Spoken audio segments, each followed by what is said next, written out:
Hello there, and welcome to the Sleepy Science Channel. Tonight, we'll be discovering one of the world's oldest, most feared, and often misunderstood animals. Sharks belong to a world of silent hunters, ancient predators, and creatures shaped by currents for millions of years. When most people think of sharks, they picture danger and razor-sharp teeth. But there is so much more to these majestic creatures than meets the eye. There are species that glow in the dark, gentle giants with no teeth, and a fascinating history that stretches all the way back to the dinosaurs. Sharks are living time capsules, finely tuned by evolution, balancing marine ecosystems in ways we are only beginning to understand. The deeper we look, the more surprising they become. If you enjoy these gentle journeys, I invite you to like, subscribe, or share a thought below. It helps others find their way here too, one sleepy soul at a time. But for now, there is nothing you need to do but get settled in. Let your shoulders soften. Let your breathing slow. And allow the day to gently fade away as we explore these ancient beasts together. Let's begin. Sharks have survived 5 mass extinctions, outlasting most life on Earth. Long before dinosaurs arrived, sharks were already moving through ancient seas. When catastrophic die-offs swept the planet, ocean chemistry shifted, coastlines changed, and whole groups vanished. Sharks endured those upheavals again and again. Part of that resilience comes from variety. Some lived in shallow coastal waters. Others patrolled deeper zones. Some specialized, while others could take many kinds of food. Over time, lineages rose and fell, but the larger story kept going. Their bodies also helped. A framework of cartilage is lighter than bone, and efficient swimming wastes less energy when food grows scarce. Survival is never guaranteed, yet sharks repeatedly found a way through disaster. When you meet a shark today, you are seeing a successful blueprint that has weathered Earth's harshest resets. Some sharks must keep swimming, or they can slowly suffocate. For many species, breathing is tied to motion. Water needs to pass over the gills to deliver oxygen, and the easiest way is to swim with the mouth slightly open. As the shark moves forward, water streams in, flows across gill surfaces, and exits through the gill slits. If that steady flow stops for too long, oxygen levels in the blood begin to fall. That is why certain sharks seem restless. Even when they look calm, their movement is life support. It shapes everything about them. They favor open water, they choose routes that keep current moving, and they often sleep in a way that still allows forward motion. It is a demanding design, yet it comes with a benefit. A body built for constant cruising can cover distance fast, search wide areas, and seize brief opportunities in the ocean's shifting world. A shark can detect a tiny electric field from a hidden heartbeat. In the ocean, every living creature leaks faint electricity.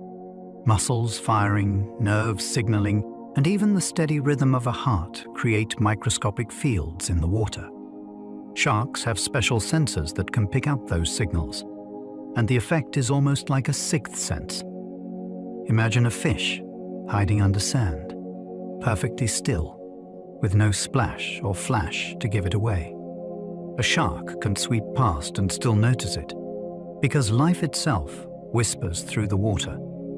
This ability becomes especially powerful at close range, when visibility is poor and camouflage is excellent. It can also help during the final moments of a hunt, when the prey is struggling and the signals intensify. To a shark, the ocean is not silent. It is alive with tiny electrical hints that can point to a meal, even in darkness. Many sharks can smell blood from far away in moving seawater. Smelling the ocean is not a straight line. Currents twist and braid scent into drifting trails, and a shark's world becomes a map made of invisible ribbons. When a shark catches a scent, it does not simply race forward. It can angle into the flow, test the water again, then adjust, almost like following a winding road. Its nostrils are built for sampling, not breathing, and the inside is lined with sensitive tissue that reads chemical signals with remarkable precision. Blood is only one part of the story. Sharks can also detect the odors of stressed fish, injured animals, and crowded feeding events. The sea carries those messages over distance, and a shark can arrive like a quiet shadow from nowhere. That is why a single spill of scent can change the mood of a reef. It can call in a traveler from beyond your sight, guided by water and chemistry alone. Shark skin is lined with tiny tooth-shaped scales that help them swim more efficiently. Run your hand the wrong way along a shark's body, and it can feel like sandpaper. That roughness comes from countless tiny structures on the skin that resemble miniature teeth. They are not just armor. They shape the water. Each one helps guide flow along the body, reducing turbulence and making swimming more efficient. In the ocean, efficiency is everything. Less drag means less energy burned during a patrol, and more speed available when a chase begins. These scales also protect the animal from scrapes, parasites, and the wear of saltwater life. Engineers have studied the surface texture for ideas that might help boats, aircraft, and swimwear move more smoothly. Nature solved a fluid dynamics problem long before humans started measuring it. When you see a shark glide with barely a flick of the tail, you are watching skin that does more than cover. It actively shapes the water around it. Sharks are older than trees, with ancestors stretching deep into prehistory. It is strange to picture a world with sharks, but no forests. Yet the earliest shark relatives appeared long before trees took hold on land. Their story begins in seas that looked nothing like today's oceans, with unfamiliar coastlines and ancient life forms drifting through warm waters. Over immense spans of time, shark lineages experimented. Bodies changed, feeding styles shifted, and new habitats opened. Some forms disappeared, and others gave rise to modern groups. The result is not one unbroken march, but a long, branching history that keeps returning to a winning idea. A streamlined predator that senses its world in multiple ways and can thrive in many places. Thinking about that timeline can make the present feel thin. A shark cruising past a reef is not a new invention. It is the latest chapter of an ancient design that has had more time than trees to refine itself. Some sharks glow in the dark, making their bodies harder to spot. In the deep sea, darkness is not empty. Many animals produce their own light, and some sharks do too. Tiny light organs can shimmer along the belly, creating a soft glow that matches the faint brightness from above. This trick is called counter-illumination, and it can erase a silhouette. Predators looking upward see less of a shadow. Prey scanning the water below sees less of a shape. It is camouflage made from light itself. In other cases, patterns of glow may help with recognition in a world where color fades and sound carries strangely. Bioluminescence also hints at how strange shark diversity can be. Not every shark is a fast open water hunter. Some are built for the deep, where patience matters, where meals are rare, and where light is a tool. The idea that a shark can glow surprises people because it feels like science fiction, yet it is part of real ocean life. A great white can replace teeth for life, like a conveyor belt. A shark's teeth are tools, and tools wear out. A great white bites into tough prey, and the edges can chip, crack, or break away. Instead of being stuck with damage, it carries a supply line. New teeth develop in rows inside the jaw, then move forward over time. When one tooth falls out, another is ready to take its place. The effect is like a living workshop that never closes. This matters because the hunt is violent. Even a perfect bite can cost a tooth. Replacement keeps the predator functional across decades. It also shapes how we find sharks in the fossil record, since shed teeth can sink and preserve when the rest of the body does not. People often fixate on the bite, but the deeper wonder is the system behind it. A great white does not just have sharp teeth. It has a lifelong strategy for staying sharp, no matter how many battles it fights. Sharks have no bones at all, only tough and flexible cartilage. Inside a shark, the skeleton is built from cartilage, not bone. It is the same material you can feel in your own nose and ears, but reinforced and shaped for a powerful swimmer. Cartilage is lighter than bone, and that can help with buoyancy and energy use in water. It also allows a kind of flex that supports quick turns and strong tail beats. Over time, some parts can harden with minerals, which add strength without becoming true bone. This different framework changes how a shark grows and moves. It also changes how sharks appear after death. Bone often fossilizes, while cartilage rarely does. So much of shark history is told through teeth and scattered traces. The lack of bones does not mean weakness.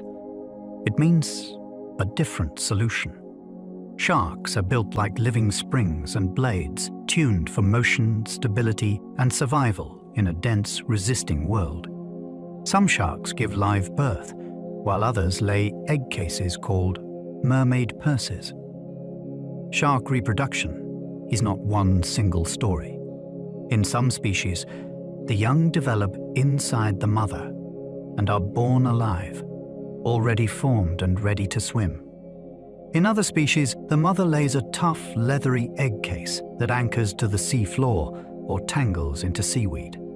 People sometimes find these cases on beaches and call them mermaid purses. Inside, an embryo grows slowly, protected from rough water and many predators.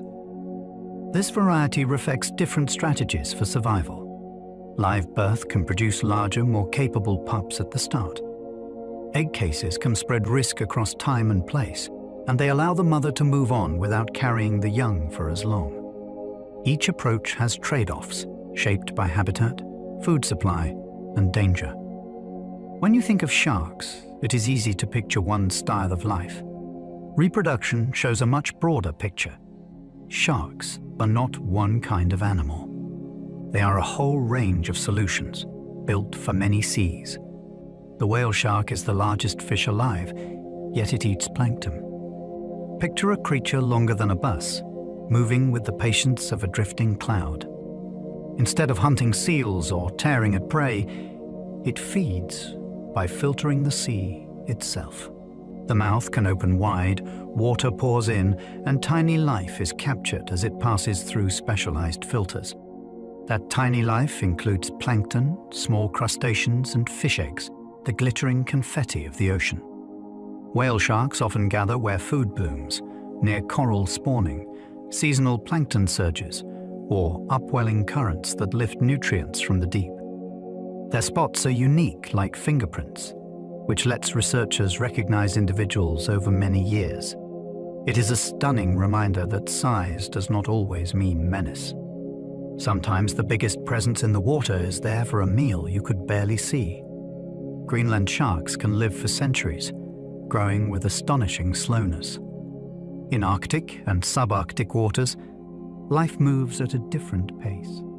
Greenland sharks glide through icy darkness, where cold temperatures slow metabolism and meals can be widely spaced. They grow so gradually that a large individual may be older than many nations, and scientists have used careful methods to estimate lifespans that reach into centuries. Their world is quiet, deep, and often dim, under ice and long winter nights. They can feed on fish and carrion, taking what the sea offers without the hurry of warmer waters. This slow life comes with trade-offs. They also mature late, which makes their populations vulnerable if too many are removed. Still, the concept is breathtaking. A shark may be swimming today that was already alive when whole human eras were just beginning. It is not a sprinting predator story.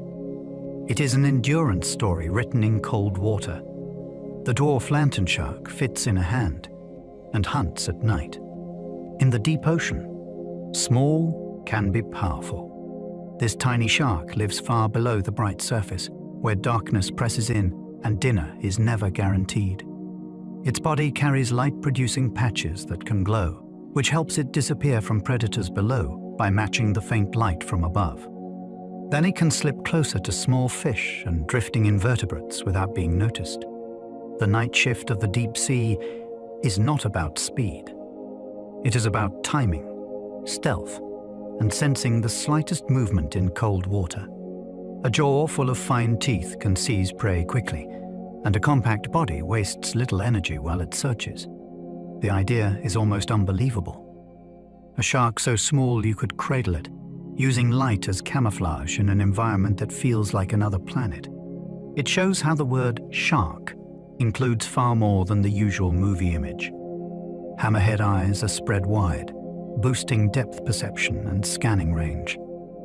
A hammerhead looks like it was designed by a curious engineer. That wide head places the eyes far apart, which can improve depth perception and widen the field of view. It also gives room for an expanded array of sensory pores, helping the shark read its surroundings with unusual detail.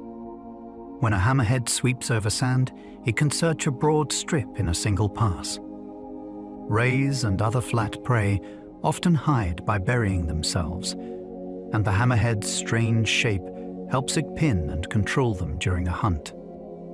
Some hammerhead species also gather in impressive groups at certain sites, circling above seamounts and islands as if the ocean has set a meeting point.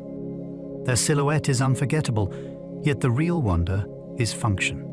Every strange angle has a job. What looks like a cartoon profile is a serious solution for seeing, sensing, and surviving. Thresher sharks can whip prey with a tail nearly body length. A thresher shark carries a weapon that seems unfair. The upper lobe of its tail can be extraordinarily long, sometimes close to the length of the rest of its body. Instead of relying only on teeth, it can use that tail like a whip. The shark rushes a school of fish, then snaps the tail through the water with a sudden crack of force. The strike can stun or injure multiple fish at once, turning a fast-moving swarm into scattered, vulnerable targets. It is hunting as choreography. A burst of speed, a tight turn, then a precise blow. This tail is not decoration. It is a tool shaped for a specific problem, which is how to break the unity of schooling prey. Watching footage of a thresher at work feels like seeing a new rule of the ocean. It reminds you that predators do not all solve hunger the same way. Mako sharks are built for speed, with warm muscles and sharp turns. Makos are the sprinters of the shark world, sleek and powerful, with a body shaped to cut through water cleanly. What makes them even more extraordinary is heat. Parts of their muscles can run warmer than the surrounding sea, which boosts performance in cold or moderate waters. Warmer muscle fibers contract faster, and that can translate into explosive acceleration when prey tries to flee. Makos also have a stiffened tail region and strong keels along the body that help stabilize high-speed movement, like a racer's design features. Their hunting style can be a chase that ends in a lightning strike, often aimed with startling precision. They are also known for dramatic leaps when hopped or startled, launching from the water with pure kinetic energy. Speed in the ocean is expensive.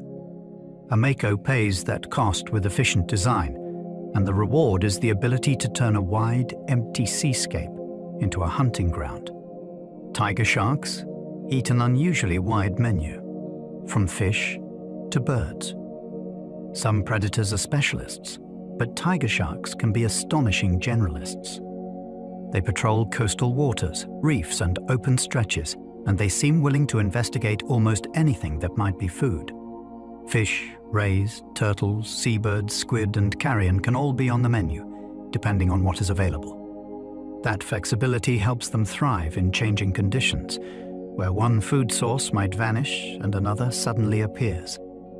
Their teeth are broad and serrated, designed for cutting through tough material, which fits an animal that may switch between very different meals. This reputation for eating widely has also led to famous stomach discoveries, which can sound shocking, but the deeper story is ecological opportunity. A tiger shark is built to take advantage of variety, and that makes it a powerful presence in coastal ecosystems. It is not just a hunter. It is an adaptable problem solver moving through a messy, unpredictable ocean. Nurse sharks can rest on the seafloor, pumping water over gills. Not every shark must cruise endlessly. Nurse sharks often spend daylight hours resting in caves, under ledges, or piled together in sheltered spots on the seafloor. They can breathe while staying still by using a pumping action that draws water in and pushes it over the gills. This opens a different lifestyle. Instead of constant roaming, they can conserve energy, wait out the heat of the day, and become active when conditions suit them. At night, they may glide over the bottom searching for prey hidden in crevices, using strong suction to pull animals out of their hiding places. Their barbels near the mouth help them sense food on the substrate, giving them a search method that feels more like foraging than chasing. Seeing a nurse shark resting can surprise people who only imagine non-stop motion. It is a reminder that sharks include quiet bottom dwellers too, with their own clever way of living. Woebegone sharks ambush from camouflage, using a sudden suction strike. A woebegone can look like part of the reef itself. Its body is flattened, patterned, and fringed with skin flaps around the mouth that break up the outline. Lying still on the seafloor, it becomes hard to separate from rock, coral, and shadow. Then the strategy changes in an instant. When a fish swims close, the woebegone opens its mouth rapidly and creates a powerful suction pull. The prey is yanked inward before it can even understand what happened. This is ambush hunting in its purest form. No long chase, no warning burst of speed, just stillness and timing. Because it relies on disguise, it can hunt in complex habitats where quick pursuits are difficult. It is also a good reminder that danger in the ocean is not always moving. Sometimes it is lying quietly in plain sight, waiting for one careless moment. The reef is full of eyes, and some of them belong to a shark you did not notice. Goblin sharks can launch their jaws forward like a spring trap. Deep below the surface, where encounters are brief and food can be scarce, goblin sharks carry an astonishing mechanism. Their jaws are not fixed in place like ours. They can shoot forward rapidly, extending out from the head to snatch prey at a distance. It is like a surprise lunge built into the face itself. In the dim, deep sea, a quick strike matters. A fish that drifts close may be gone in a blink, and the jaw extension helps close that gap before the opportunity vanishes. The goblin shark's long snout is also packed with sensory pores, which helps it detect movement and electrical signals in the water. Its look is famously strange, but the strangeness is functional. This animal is shaped for a world where you cannot rely on sight, where meals are rare, and where the best strategy is to turn a close pass into a capture. It is one of the clearest examples that evolution can build solutions that feel almost unreal. A shark's lateral line senses pressure waves from struggling prey. Along each side runs a hidden sensory network that turns water movement into information. When a fish flicks its tail, when a school turns as one, when something panics and thrashes, it sends tiny pressure changes outward, like ripples. The lateral line reads those ripples. It helps a shark aim in low visibility when sand clouds the water or night hides outlines. It can also help during the final seconds of a pursuit, when the target tries to juke and vanish. The body of the shark becomes a listening instrument, feeling motion rather than seeing it. This sense also helps with navigation through tight spaces. It can warn of nearby rocks and reefs by the way currents bend around them. For a hunter that often moves through dim blue water, the ability to feel the ocean's invisible vibrations can be the difference between a missed chance and a perfect strike. Many sharks hear low vibrations best, the frequencies of wounded fish. Sound travels far underwater, and it travels differently than in air. Low vibrations can carry across long distances, slipping through water like a distant drumbeat. Sharks are tuned to notice those deeper sounds, the kind made by struggling animals, splashing at the surface, or frantic tailbeats below. A single commotion can become a beacon. The shark does not need to see the source yet. It can angle toward the sound, closing the gap with steady purpose. As it approaches, other senses take over, but hearing can be the first hint that something is happening. This is why certain feeding events seem to draw in sharks from nowhere. The ocean is wide, yet sound stitches it together. For the shark, a wounded fish is not only a smell trail. It can also be a low, urgent vibration that cuts through darkness and distance, calling a predator toward opportunity. Sharks taste with their mouths, but also sample water with sensory pits. To a shark, the ocean is a soup of information. Taste matters when a bite happens, but chemical clues arrive earlier too. Water passes across sensory openings on the head, and the shark can read traces of life in that flow. It can distinguish prey from plants and can recognize signals that suggest stress or injury. This helps it decide whether to investigate further or to move on and keep searching. In a habitat where visibility changes by the minute, chemical sampling can be more reliable than sight. It also helps a shark follow a trail that is thin and broken, because it can keep checking the water as it moves.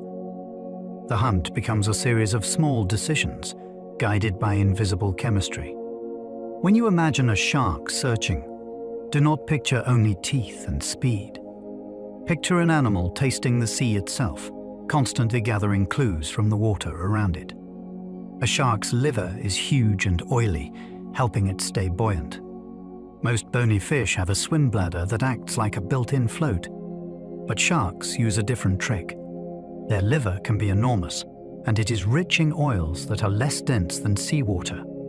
That gives the body lift, so the shark can stay higher in the water column without burning as much energy. It is like carrying an internal buoyancy aid that also stores fuel. When food is scarce, those energy reserves matter. The liver supports long patrols, migrations, and periods when hunting is not successful. It also shapes the way sharks move. A shark often glides between tailbeats, conserving strength, then surges when it chooses to. This design helps explain how some species can cruise for long distances across open ocean. Staying afloat is not free in a world without a swim bladder. The shark pays with anatomy, and it gains endurance in return. Some sharks roll their eyes back to protect them during a bite. A feeding moment can be chaotic. Prey twists, bone scrapes, and sharp fins fight back. For some sharks, the eyes have a dramatic defense. As the jaws open, the eyes can rotate back into the head, turning vulnerable surfaces away from the struggle. It looks eerie, yet it is practical. A damaged eye can mean a lifetime of disadvantage, so protection matters when hunting is violent and close. Other sharks use a different approach, with a tough membrane that slides over the eye like a shield. Either way, the goal is the same: keep vision safe while teeth do their work. This is one of those details that changes how you imagine a bite. It is not only aggression, it is risk management. A shark is built to hunt, but it is also built to avoid injury in the moments when injury is most likely. Even the eyes have a plan. Sharks can quickly heal wounds that would cripple many other animals. Life in the ocean is full of scrapes and bites. A shark may collide with rocks during a chase, or take damage from prey that refuses to surrender. Yet many sharks recover with surprising speed. Their skin and immune defenses can limit infection in salty water that teems with microbes. Cuts can close, and damaged tissue can repair, sometimes leaving only pale scars as evidence. This matters because a predator cannot stop living while it heals. It still needs to swim, feed, and avoid larger threats. Rapid recovery keeps it functional. Scars on wild sharks tell stories of survival. They hint at past battles, near misses, and hard seasons. Scientists study these healing abilities to understand how sharks resist infection and manage tissue repair. The lesson is not that sharks are invincible. It is that they are durable in a way that fits their world. The ocean does not offer a safe bed to recover in. Sharks carry their resilience with them. Shark teeth are replaced continuously because feeding breaks them often. Teeth take punishment.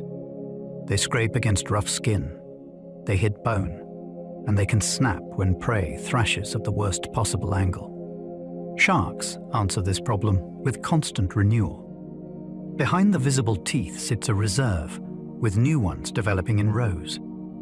Over time, they rotate forward and take position at the front edge of the jaw. This system means damage does not end a shark's ability to feed. It also means a shark can use its teeth boldly, without needing to protect them like a fragile set. That confidence shapes hunting behavior. A shark can bite, release, and bite again, while its mouth remains armed for the next opportunity. This renewal also explains why beaches sometimes reveal shark teeth like dark little triangles, polished by sand and tide. Each tooth is not a rare treasure to the shark. It is a tool that can be replaced, again and again, across a lifetime of hunting. Some sharks can lock their jaws out, gripping prey with less effort. Holding on to struggling prey costs energy. A powerful fish can shake, twist, and wrench with surprising force. Some sharks have jaw mechanics that can brace and stabilize the bite, which helps them maintain a grip without relying only on continuous muscle strain. That can be crucial during a fight that lasts longer than a quick snap. A steadier hold also allows the shark to reposition, so it can turn a messy struggle into a controlled capture. In the ocean, a brief mistake can lose the meal. It can also invite competition from other predators drawn by splashing and scent. Efficient grouping is not just about strength, it is about control. This kind of mechanical advantage shows how detailed shark anatomy can be. The head is not a simple hinge with teeth. It is a finely tuned system of joints, cartilage, and muscle that turns pressure into purchase. When the bite lands, the shark is not only biting, it is locking in a plan. Many sharks have spiracles, extra openings that pull water while resting. Just behind the eyes, some sharks have small openings that look almost like tiny ears. These are spiracles, and they can draw water in when the mouth is not ideal for breathing. This is especially useful for sharks that spend time on the seafloor. When a shark rests on sand, the mouth can be clogged with grit, and the gills still need a steady flow of oxygen-rich water. Spiracles let the shark pull cleaner water from above, then pass it over the gills. This supports a quieter lifestyle, where the shark can wait in place, conserve energy, or hide while watching the world go by. Spiracles also help in strong currents, since a shark can keep breathing without needing to face the flow directly with an open mouth. It is a small feature with big consequences. It expands the places a shark can live, and it expands the ways a shark can rest without giving up oxygen. Sharks have tiny skin sensors that detect touch and water flow. A shark's skin is not just a covering. It is a sensory surface that can pick up subtle contact and changes in moving water. Tiny receptors can detect a brush against the body, the swirl of a passing fish, or the shift in current near a reef wall. This information helps with precise swimming. It helps the shark hold position, slip through tight spaces, and adjust posture without relying on sight alone. During a hunt, those sensations can also confirm what is happening at close range, when bodies are near and visibility is limited. It is like having an extra layer of awareness spread across the whole animal. Think about a shark moving through dark water. Eyes can miss details and sound can be confusing, but touch and flow are immediate. The water presses against the skin, and the shark reads that pressure like a living map. This is part of what makes shark movement look so smooth. The ocean is constantly pushing back. Sharks are built to feel that push and to respond in real time. Some sharks can raise body temperature above the surrounding water. Most fish are the temperature of the sea around them, but some sharks bend that rule. They generate heat through steady swimming muscles, then they hold onto it with clever plumbing. Warm blood leaving the muscles passes close to colder blood returning from the gills, and the heat transfers across before it can escape. That means the core can stay warmer than the water, even when the shark dives into colder layers. A warmer body can keep performance steady, so the shark can hunt in places that would slow many other fish down. It also opens doors to a bigger world. These sharks can roam into cooler regions, cross chilly currents, and still stay sharp. It is one of those ocean upgrades that feels almost like a superpower.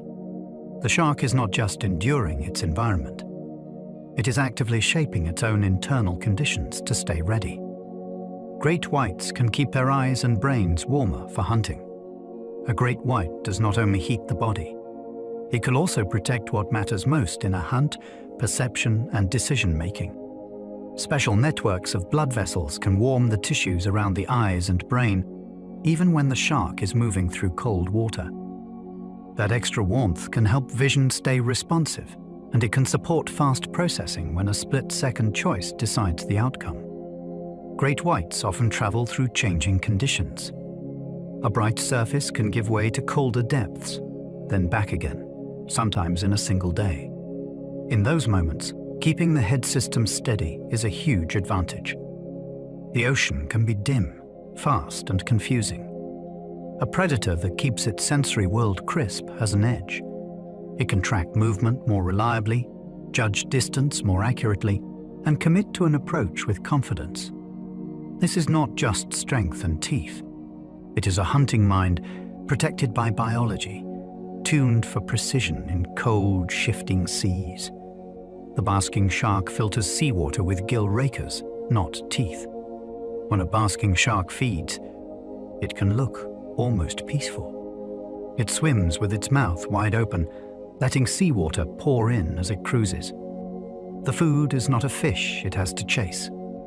It is the tiny drifting life that blooms in rich surface waters. Inside, bristle-like structures called gill rakers strain out that small prey before the water exits. The teeth are there, but they are not the main tool for eating. The real work happens at the gills, where the ocean's smallest animals become a meal. Basking sharks can appear near coasts when plankton is abundant, then vanish again into deeper roots. Seeing one can feel unreal. A massive shark moving slowly at the surface, not hunting anything you can point to, because the meal is almost invisible. It is a reminder that the ocean supports giants in surprising ways. A shark's stomach can turn inside out to clean itself. A shark can do something that sounds impossible until you see it described. It can push its stomach outward through its mouth, turning the lining inside out. This is not a party trick. It is a way to clear out indigestible debris, parasites, or irritating material after a rough meal. Ocean feeding can be messy. Prey may have spines, shells, or tough parts that are not worth keeping. When the stomach everts, seawater can wash across the surface, and the shark can reset its digestive system quickly. Then the stomach pulls back in and digestion continues, as if nothing happened. It is a vivid example of how sharks are built for a hard life. They cannot afford long illness after swallowing something sharp or unpleasant.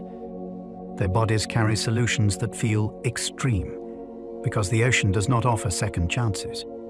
Even the digestive system has an emergency exit and a cleaning cycle built in. Sharks can detect magnetic fields using Earth like a map. The planet is wrapped in the magnetic field, and sharks can sense it. This gives them a kind of directional awareness that does not depend on clear water or visible landmarks. As they move, they can pick up subtle cues tied to location, because magnetic intensity and angle vary across the globe. That information can help keep a course steady during long travel, and it can help a shark return to productive areas it has visited before. The idea is strange.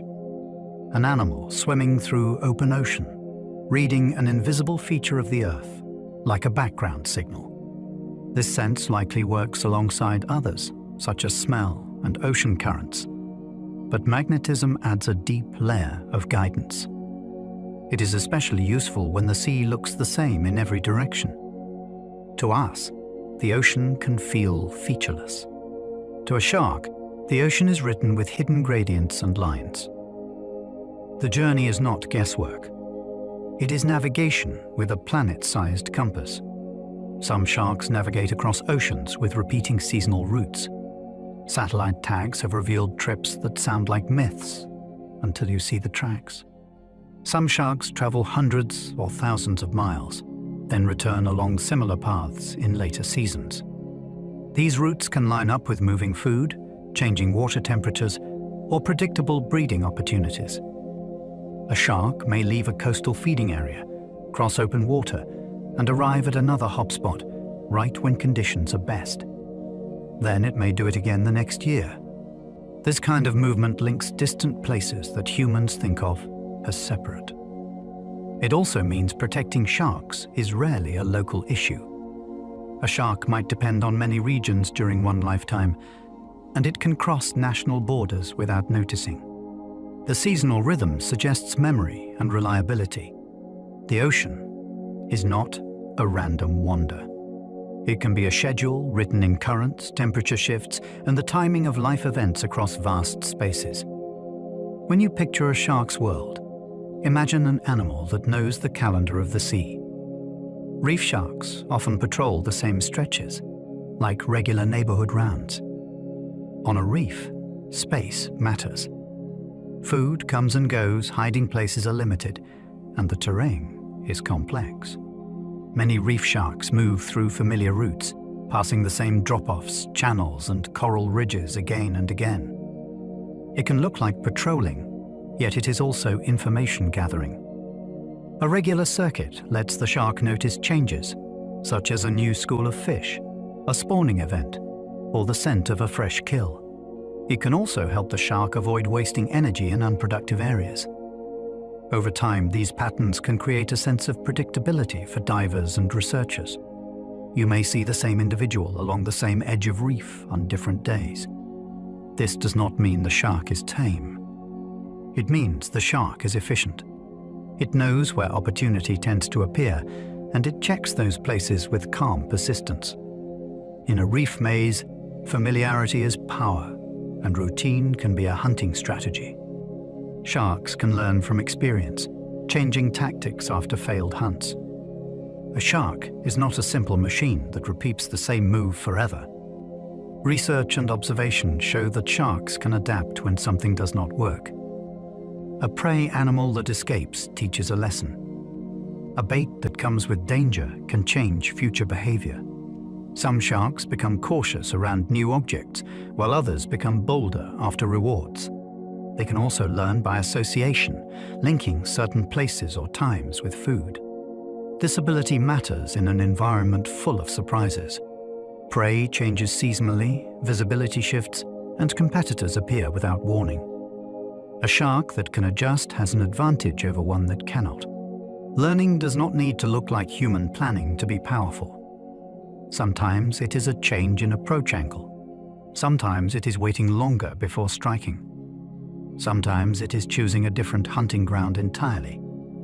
The ocean is a moving puzzle. Sharks are not only strong enough to play, they are flexible enough to keep improving their odds. Certain sharks show social preferences, choosing familiar companions over strangers. It is tempting to imagine sharks as solitary, but some species show patterns that look a lot like preference. Individuals can associate with particular companions more often than chance would suggest, and they may return to the same small social circles over time. That could happen because those sharks share a home range, or because they benefit from staying near known neighbors.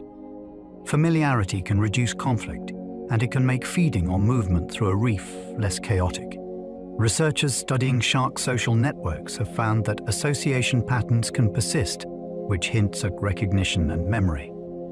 It is a quieter form of complexity. There is no need for cuddly behavior to make the point. Choosing who you spend time near is still a kind of social decision. When you picture a shark, picture more than a lone silhouette. In the right species and setting, you may be looking at an animal that knows its neighbors and prefers certain company as it moves through its underwater world. Some species form loose groups without needing true packs. Sharks do not need pack rules to gather. In some species, individuals can form loose groups around rich resources, safe resting spots, or important meeting points. A reef ledge with steady current can attract multiple sharks that face into the flow, each saving energy while staying oxygenated. A seamount can become a place where sharks circle together, not as a coordinated hunting unit, but as a shared use of space. These groups can shift and reform, which is why they feel different from wolves or dolphins. The benefit may be simple. Good habitat is worth sharing. It may also be about timing, since mates are easier to find when individuals overlap. Sometimes the presence of other sharks can signal that the area is productive, like a living signpost in the water. The result is a scene that challenges the stereotype of the solitary hunter. You can look into blue water and see several sharks moving together, each following its own path, yet still part of a temporary community shaped by the sea. Some sharks can switch between stealth and bursts of speed in seconds. In clear water, a fast rush can spook prey before it even begins. That is why many sharks approach like drifting shadows, using small tail beats and careful angles to stay unnoticed. They can hold that quiet control for a long time, saving energy while they watch for the perfect moment. Then, everything changes. A few powerful strokes can turn a slow glide into a sudden surge, and the distance closes before prey can react. This switch is not random. Sharks often use the light, the current, and the shape of the sea floor to hide their approach. They may come from below, from behind, or along a reef edge where contrast is low. When the burst happens, it can feel like a trap snapping shut. The ocean rewards patience, then rewards decisive speed, and sharks are built to do both. Some sharks hunt by pinning rays to sand with their snouts. Rays are not easy prey. They are flat, strong, and often armed with a stinging spine, and they can bury themselves under sand until they almost vanish. Some sharks have learned a clever solution. They press down with the snout, using the weight of the head to trap the ray against the bottom. That pinning move can keep the ray from lifting and escaping, and it can limit the use of the tail. Once the ray is controlled, the shark can reposition for a safer bite. It is a style of hunting that depends on the landscape. Sand becomes part of the strategy, and the seafloor turns into a wrestling mat. Watching this behavior feels like seeing problem solving in real time. The shark is not simply biting and hoping. It is controlling the situation first. In a world where one mistake can mean injury, that control is everything. Saw sharks slash with a toothed snout, stunning fish before swallowing. A saw shark carries a long snout lined with teeth along the edges, and it uses it like a blade. When a school of fish gathers close, the saw can swing side to side in sharp, quick arcs. The goal is not to spear the fish. It is to stun and scatter them, turning a coordinated group into confused individuals. Some saw sharks also rake the seafloor, stirring up hidden prey and forcing it to move. In dim water, the snout becomes both weapon and sensor, because it is covered in pores that help detect nearby life. The result is a hunting style that looks unlike most sharks. There is slashing, probing, and sudden control, all driven by a head shaped for action. It is a reminder that evolution does not settle for one tool. Sometimes it invents a whole new one. Port Jackson sharks crush hard-shelled prey with flat-back teeth. If you only imagine sharks as slicers, this species will surprise you. Port Jackson sharks specialize in prey that is armored, such as sea urchins, snails, and crustaceans. Their front teeth can grip, but farther back, the teeth become broad and flat, built for crushing. It is a mouth designed like a toolkit, with different parts handling different jobs. They often hunt along the bottom, nosing into crevices and reef ledges where hard-shelled animals hide. When they bite down, the shell can crack, and the shark can swallow the softer meal inside. This changes the role it plays in its habitat. It is not chasing fast fish in open water. It is cleaning up the crunchy, protected prey that many predators cannot handle. It also means their feeding leaves distinctive broken shells behind, like evidence on the seafloor. The ocean has many menus, and this shark is built for the ones that fight back with armor. Leopard sharks can tolerate brackish water, entering bays and estuaries. Along many coasts, fresh river water meets salty seawater, creating brackish zones that change with tides and rain. Leopard sharks can handle that shifting mix, which lets them use habitats that other sharks avoid. Bays and estuaries can be rich feeding grounds, full of small fish and invertebrates, and they can also offer shelter from heavy surf and some larger predators. These areas are dynamic.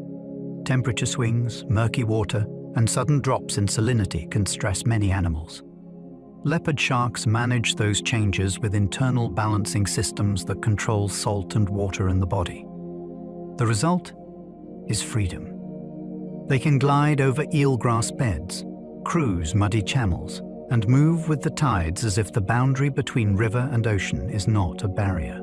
It is a coastal advantage, and it helps explain why people sometimes see them close to shore in places that feel more like a lagoon than open sea.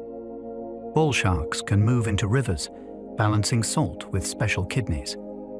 Bull sharks are famous for showing up where people do not expect sharks at all. They can travel far upriver, sometimes into water that tastes more like a lake than the sea. The trick is body chemistry. Their kidneys and other organs help control how much salt stays in the blood and how much water is retained or released. That control keeps the body stable as the surrounding environment changes.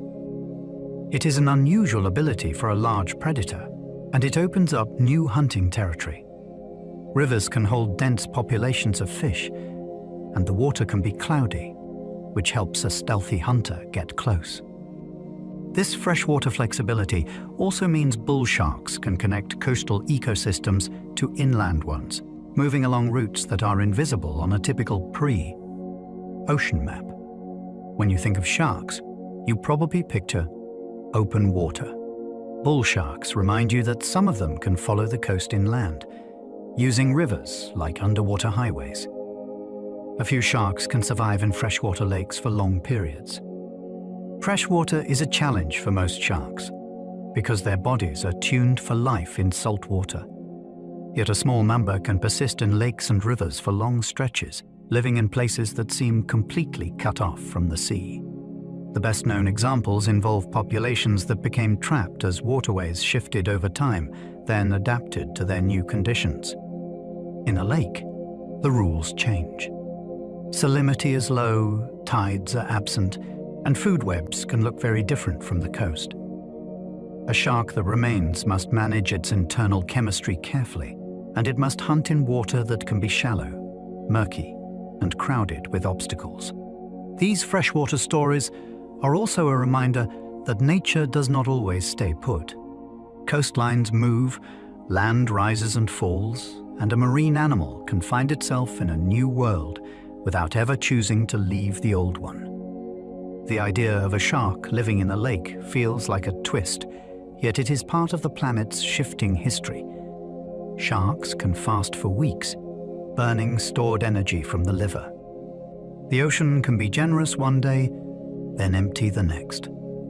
Sharks are built for that uncertainty. When food is scarce, many species can slow down, reduce activity, and stretch their energy reserves across long gaps. Their large, energy-rich liver becomes an internal savings account, and the body shifts to using stored fuel efficiently. This is not just about surviving hunger. It can support long migrations through areas where prey is thin, and it can help a shark ride out seasonal changes when feeding is unpredictable. Fasting also changes behavior. A shark may choose routes that cost less energy, and it may spend more time gliding rather than powering forward. The ability to wait is a kind of strength. It means the shark does not have to take every risky chance in desperate hunger. It can be patient, and that patience can keep it alive until the ocean turns generous again. Some sharks use quick head shakes to tear off chunks of prey. A bite is only the beginning in many shark meals. When prey is large or tough, a shark may clamp down and then shake its head rapidly from side to side. That motion uses inertia and leverage, turning teeth into a ripping edge that can slice through flesh more effectively than a still bite. The technique can be startling to watch because it looks like pure force, yet it is also efficient physics. The shark is letting its whole body help the mouth do the work. This matters with prey that cannot be swallowed in one piece, or with carcasses that need to be broken down quickly before competitors arrive. In a feeding frenzy, seconds matter. A strong shake can turn a single bite into a usable portion, and the shark can swallow and move away fast. It is a vivid reminder that sharks are not only sharp, they are mechanically smart, using motion as a tool. Many sharks rarely bite humans, despite dramatic stories and movies. The ocean is full of sharks, and most of them have little interest in people. Many species are small, deep-dwelling, or focused on prey that looks nothing like a human. Even larger sharks often avoid us, and when bites do happen, they are commonly linked to confusion in poor visibility or to brief investigation. Sharks do not have hands, so they explore with the mouth. That can lead to a single bite and a quick retreat as the animal realizes the shape and texture are wrong for its usual diet. The gap between fear and reality matters because it shapes how we treat these animals. Movies teach us to expect constant threat, yet the daily story of the ocean is different. Sharks spend most of their lives hunting fish, resting, migrating, and avoiding danger themselves. Understanding that difference does not erase risk. It replaces panic with perspective, and it leaves room for respect. Most shark species are small, and many are harmless to people. When people hear the word shark, they often picture a giant silhouette and a dramatic soundtrack. The real lineup is far more varied. The ocean holds hundreds of shark species, and many are about the length of a house cat or a medium dog. Some live in deep water and rarely meet humans at all. Others feed on small fish, crabs or plankton, and they have no reason to treat a person as prey. Even on busy reefs, many sharks are cautious and prefer distance. This matters because fear can blur reality. If we only imagine the biggest and most famous species, we miss the incredible diversity that makes sharks so successful. A shark can be a swift hunter, a bottom forager, or a tiny night stalker with glowing skin. The word covers a whole world of different lives, most of them quietly going about their business. Sharks help reefs by removing sick fish, strengthening the population. A coral reef can look like a carnival, yet it is also a place where disease and weakness spread quickly. Predators can play a hidden role in keeping that system healthier. When a shark targets struggling prey, it often catches fish that are slow, injured, or already compromised. Over time, That pressure can reduce the number of sick individuals that would otherwise linger and pass problems along. It can also nudge prey species to stay alert and agile, which favors stronger survivors. This is not a moral story about good or bad animals. It is a story about balance. On a reef, every advantage matters. A shark that removes the easiest targets is also shaping which traits do best in the next generation. The result can be a fish community that is more resilient, with fewer obvious weak links. When sharks disappear, reefs can change in subtle ways first. Then, the changes can become loud. Removing sharks can trigger food web cascades that reshape whole ecosystems. An ocean food web is like a mobile sculpture. Change one weight at the top, and the whole structure can tilt. When shark numbers drop sharply, some mid-level predators can increase because a major threat has been removed. Those growing populations can put heavy pressure on smaller fish and invertebrates. Then the creatures that smaller fish once controlled may expand, and that can alter habitat in surprising ways. In some places, these shifts have been linked with fewer grazing fish. That can allow algae to spread and crowd corals, which changes reef structure and the species that can live there. The important point is not one single chain that always happens everywhere. The important point is that sharks often act like stabilizers. They limit some animals and frighten others, and both effects matter. Removing them can be like pulling a keystone from an arch. The system may still stand, but it may not look the same again. Some sharks keep seagrass beds healthier by changing turtle behavior. Seagrass meadows are underwater gardens that shelter young fish, store carbon, and calm waves by holding sediment in place.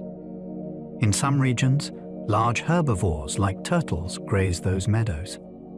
Grazing can be healthy when it is spread out, yet it can be damaging if it becomes too intense in one spot. Sharks can influence this without even biting. When turtles sense risk, they may avoid open areas, move more often, or feed in shorter bursts. That changes where grazing pressure falls. Instead of one patch being cropped constantly, the meadow can recover and keep growing. Ecologists sometimes call this a landscape of fear. It describes how predators shape behavior, which then shapes habitat. It is a powerful idea because it shows influence without contact. A shark cruising nearby can protect plants it will never eat, simply by making a grazer think twice. In that way, sharks can help seagrass stay lush and stable, which supports countless other species. Shark presence can alter where prey feeds, even without a chase. Imagine trying to eat dinner while you feel watched. Many ocean animals live with that constant calculation. On reefs and sandy flats, fish and rays often change their routines when sharks are nearby. They may avoid open water, stick closer to cover, or feed at different times of day. Even when a shark never lunges, the possibility of danger can reshape the map of daily life. This can have ripple effects. When herbivorous fish spend less time grazing certain patches, algae and small plants can grow differently.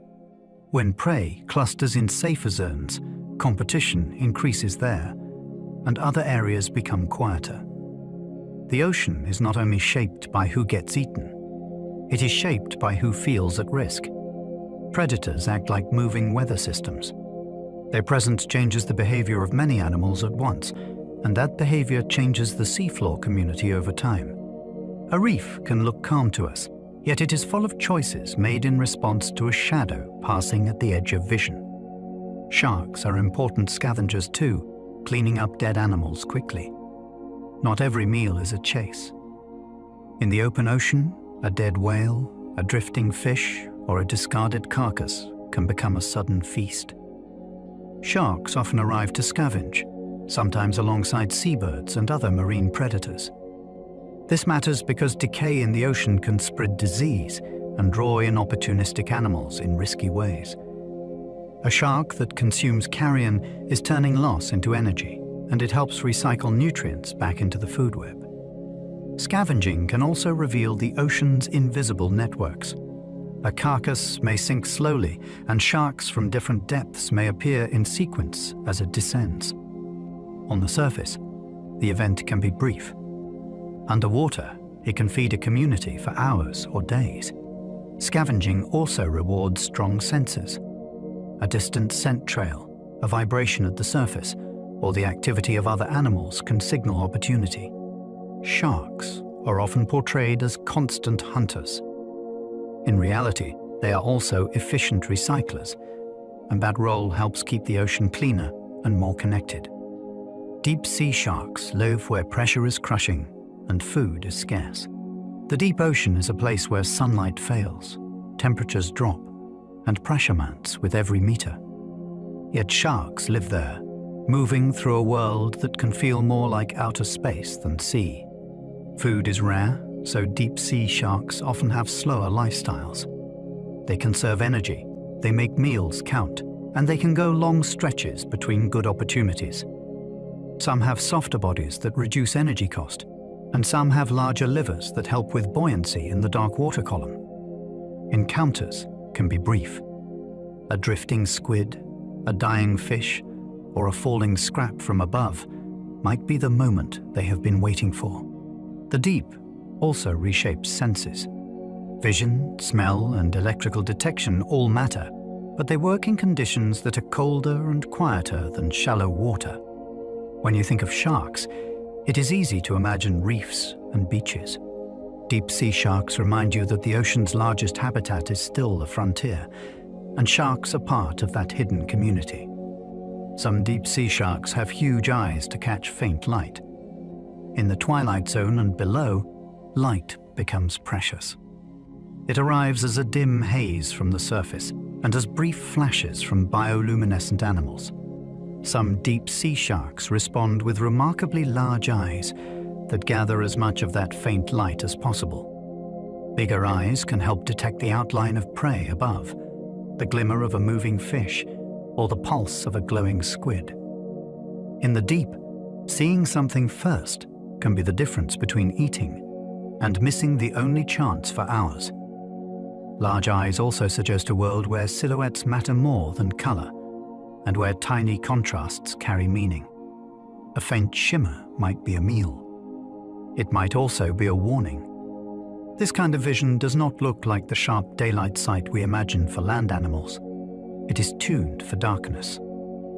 It is built to read whispers of light and to turn them into action. When you picture deep-sea sharks, picture not only teeth, picture eyes built like night telescopes. Other deep-sea sharks rely less on vision and more on sensing. Darkness does not always reward big eyes.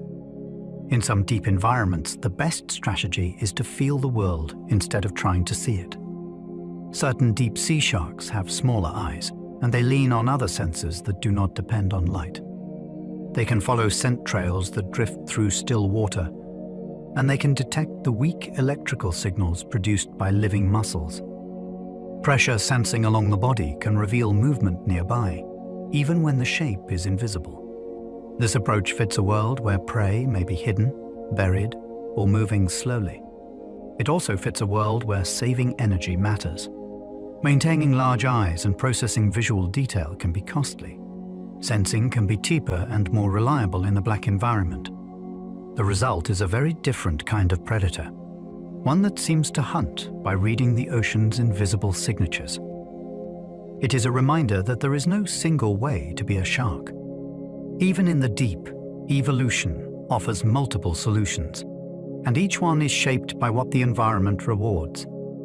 Several sharks are threatened by overfishing, not by natural predators. For many sharks, the greatest danger does not come from bigger animals. It comes from human activity. Sharks are often caught intentionally for meat or fins, and they are also caught accidentally on hooks and in nets meant for other species. Many sharks grow slowly and reproduce later in life, which means populations can drop faster than they can rebuild. The consequences can be hard to notice at first, because the ocean hides decline until it becomes severe. A reef may still look lively, while its top predators quietly vanish. Protecting sharks is challenging because many species travel across borders and through international waters.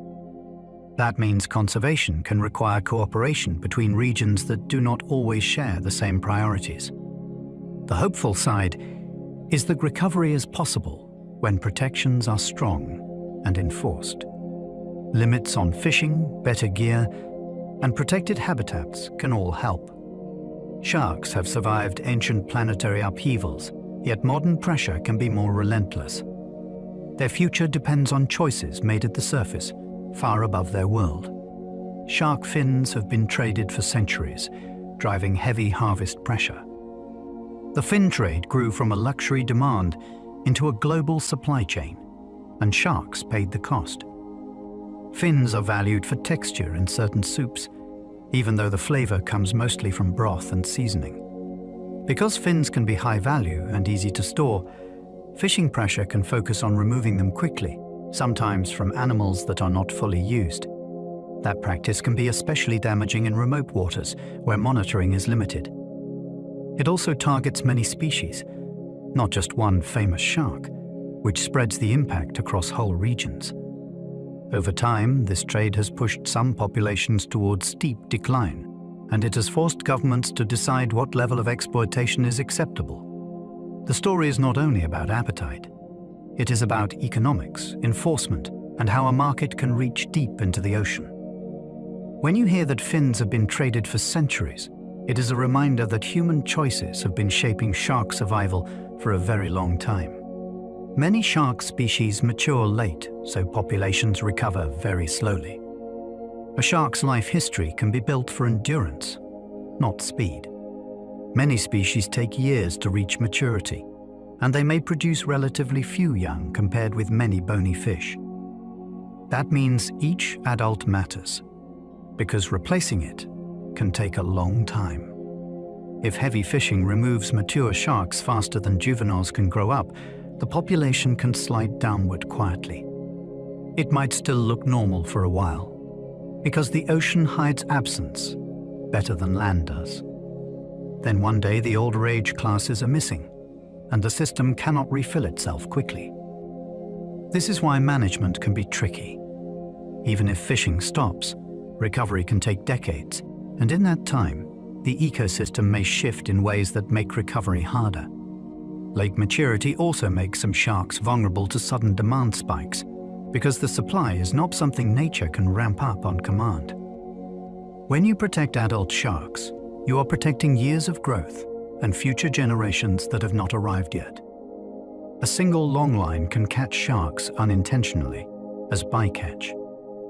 Imagine a fishing line that stretches for miles, carrying hundreds or thousands of baited hooks. Long lines are effective tools for catching certain fish, but they can also hook animals that were never the target. A shark cruising through open water may grab the bait and become trapped, even if the fishery is aiming for tuna or swordfish. The result can be injury, stress, and death, and it can happen far from shore, where no one sees it. Bycatch is difficult because it is a side effect of scale. The bigger the operation, the more likely it is to intersect with many species. Some sharks are released alive, but survival depends on hook placement, handling, and how long the animal was on the line. This is why small changes in technique can matter a lot. When people talk about shark decline, it is not always direct hunting. Sometimes it is collateral damage from methods designed for something else. Some fisheries now use circle hooks to reduce shark injury. Gear design can sound boring until you realize it can save lives. Circle hooks are shaped so the point turns inward, which often makes the hook catch at the corner of the mouth instead of deep in the throat.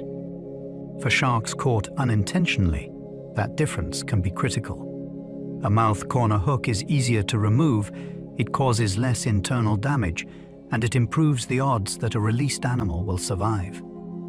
Circle hooks can also reduce injury to other bycatch species, which is why they are part of wider conservation conversations.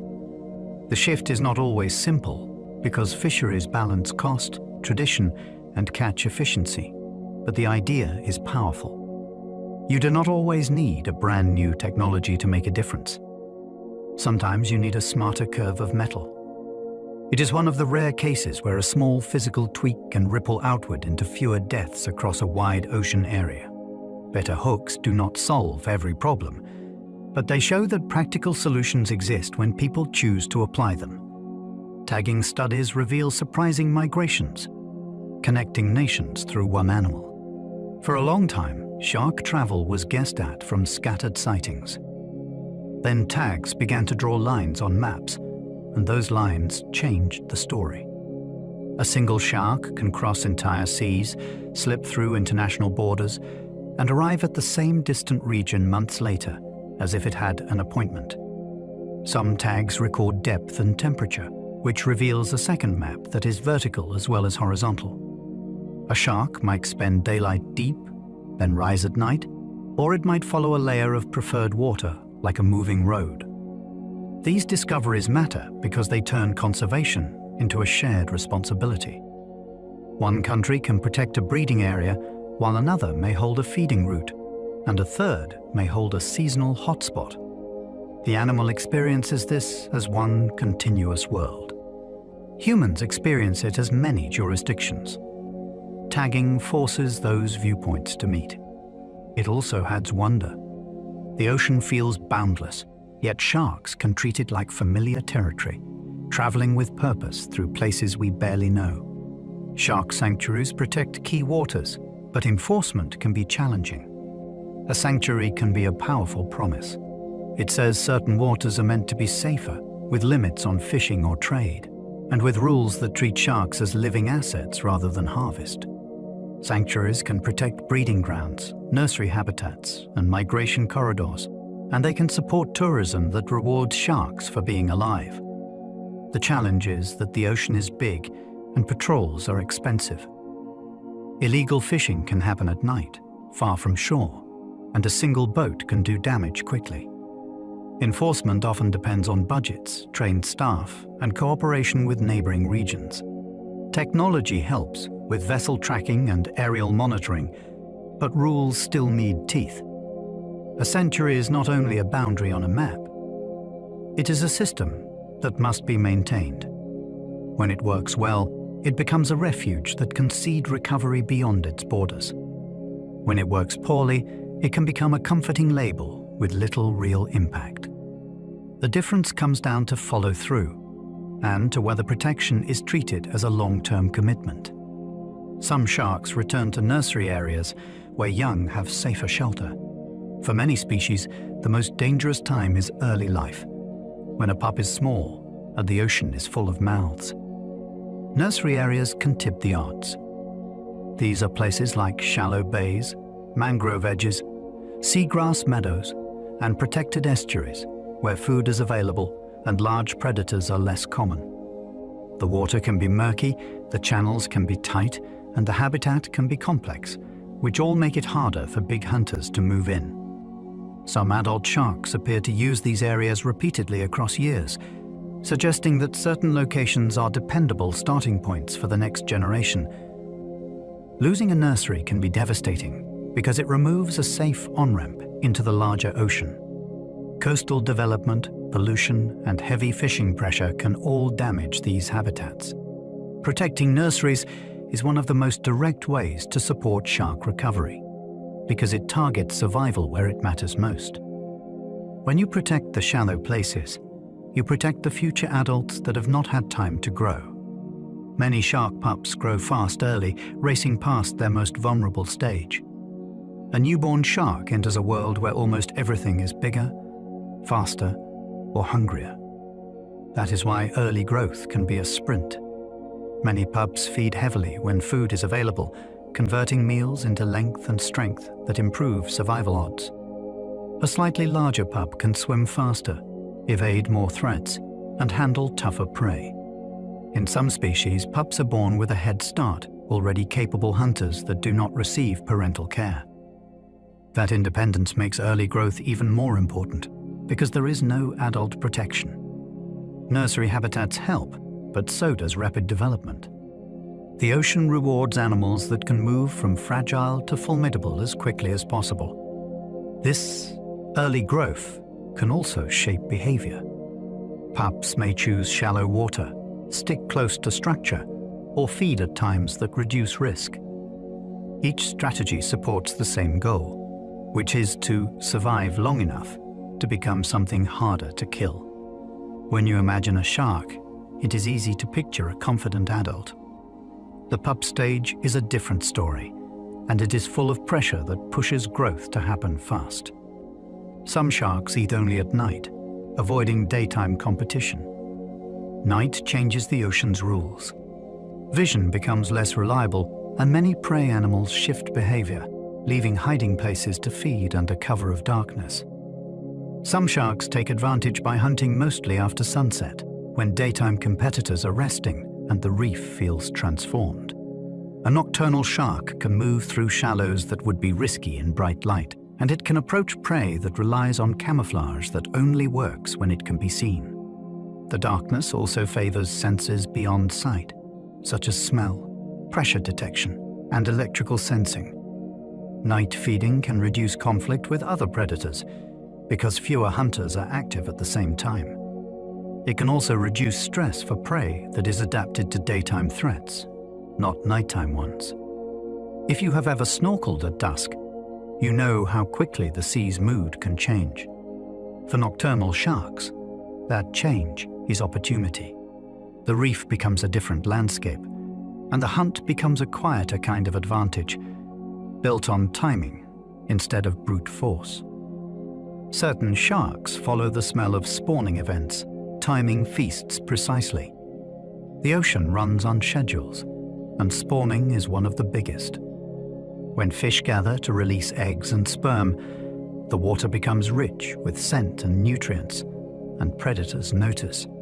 Certain sharks can detect these events and arrive at the right moment, like guests who know exactly when the doors open. A spawning aggregation is a temporary abundance. There are distracted adults, drifting eggs, and heightened activity that makes prey easier to locate. The smell trail can spread on currents and act like an invitation across distance. Timing matters, because the feast is brief. Miss it by a day, and the opportunity is gone. This is one reason sharks can seem to appear out of nowhere at specific reefs or channels, then disappear again just as suddenly. They are not wandering aimlessly. They are tracking predictable pulses of life. It is an elegant form of hunting. Instead of chasing one fish, the shark follows the calendar of an entire ecosystem, arriving when the ocean is already bursting with energy. Sharks can go into tonic immobility, a temporary trance like stillness. If you gently flip certain sharks onto their backs, something surprising can happen. The body relaxes, movements slow, and the animal can become very still for a short time. Scientists call this tonic immobility, and it has been observed in several species. Nobody thinks it is a magic off switch. It is more like a reflex that can appear under specific conditions. Some researchers suspect it may help during mating, since mating can involve close contact and struggling. Others have explored whether it reduces injury when an animal is restrained by a predator. Humans also use it in research settings, because it can allow quick, careful handling for tagging or health checks. What is fascinating is the reminder that even a powerful predator has built-in states of vulnerability. A shark is not only speed and bite, it also has ancient reflexes that can calm the body in a moment of intense contact. Remoras ride sharks, saving energy while picking off scraps and parasites. A remora's head carries a built-in suction disc, and it uses it like a living seatbelt. It attaches to a shark's skin and travels wherever the shark goes, drifting through the ocean with almost no effort. This is not only a free ride. The remora gains food too. It can grab drifting scraps from a feeding event, and it can pick at external parasites and bits of dead skin. The shark may benefit from that cleaning, or it may simply tolerate the passenger as background noise. Either way, it is a partnership shaped by convenience. The remora gets mobility and protection near a large animal. The shark carries an extra body without paying much cost in speed. If you watch closely, you can see remoras shifting position, detaching, then reattaching, like commuters changing seats. It is a vivid ocean image. A predator moves through open water, and a smaller fish turns that movement into a whole lifestyle. Cleaner fish can safely enter a shark's mouth and leave unharmed. There are moments on a reef that look almost unbelievable. A shark holds position, jaws parted, while a small, cleaner fish darts inside. The cleaner picks at parasites, dead tissue, and bits of food stuck around the teeth and gums, then swims back out as if it has done a routine errand. This works because both animals follow a quiet truce. The shark gets a mouth cleaned in places it cannot reach. The cleaner fish gets a meal and relative safety because most predators nearby will not rush a cleaning station. Some sharks even return to the same spots, hovering near coral heads where cleaners work. It is a reminder that shark behavior includes restraint. The mouth is not only a weapon, it can also be a workspace that invites help. On a reef, cooperation can appear in small, practical deals, and a cleaner fish boldly swimming past teeth is one of the most striking examples. Sharks sometimes breach the surface when hunting, using momentum for impact. In open water, speed can be turned into force. Some sharks launch upward during an attack, and the whole body erupts from the surface in a sudden leap. This is not showmanship, it is physics. By accelerating from depth, the shark can hit prey with extra power, and that impact can stun or separate it from a group.